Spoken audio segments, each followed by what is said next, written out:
Welcome to our weekly discussion of all things current in California politics. I'm Walt Gray. Joining us this week, reporter Emily Hoeven, a political columnist with the San Francisco Chronicle. Emily, always good to see you on this Sunday morning. You wrote an article last week about Democrats showing hypocrisy in killing a bill about domestic violence. I'm sure that was well received. Tell me about that. What was your take on that? Yeah, it was really interesting because there was a meeting of the Assembly Public Safety Committee last week, and they had before them a bill that would have increased criminal penalties for domestic violence, human trafficking, and other sex-related crimes. Typically, Democrats do not like increasing penalties for crimes because that results in longer prison and jail sentences. They're trying to move away from that. So it wasn't surprising necessarily that they killed that bill, which was authored by a Republican. But what was interesting was that literally moments later, they unanimously approved a Democratic bill that would also increase criminal penalties and enhance sentences for people that steal property worth more than $275,000. So it kind of showed the partisan nature of some of these debates.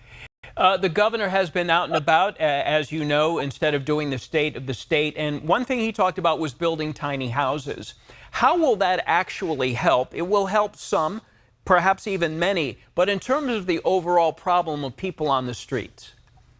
Yeah, I think it's a complex issue. You know, the governor basically said the state is going to be funding about 1,200 tiny homes in just four areas. Of the state, four counties, and so obviously he wants to show that he's taking action on this issue, but the homes probably will not be ready to go until fall of this year. And due to the fact that there's only 1,200 when there are more than 150,000 people that are homeless in California on any given night, and they're located all across the state, not just in four counties. And some of the folks that the state does try to connect to services do not always accept it. It's going to be, I think, rather complicated, and I think many folks are doubtful that there's going to be a measurable dent made in the problem with just this announcement.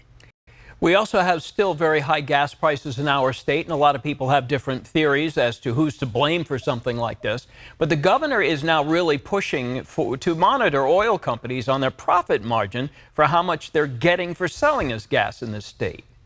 Yeah, this proposal has taken various forms in the past couple of months. So as you know, it was first proposed to tax companies that were, price gouging Californians.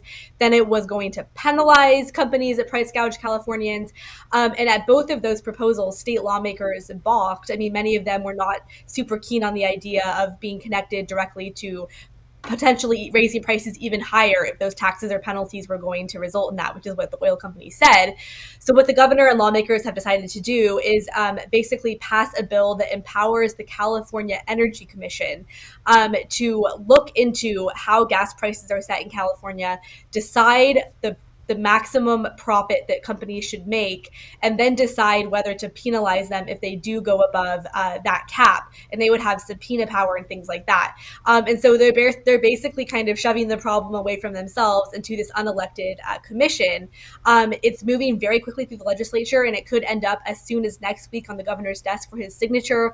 Oil companies and Republicans are very mad about this, but I do think with the Democratic supermajority, it will pass and head to the governor. Okay, we'll see what the oil companies do with this in court in this free enterprise, free market system. Emily, thank you so much. Emily Hoeven, political columnist for the San Francisco Chronicle. You can email Emily if you'd like at emily.hoeven@sfchronicle.com.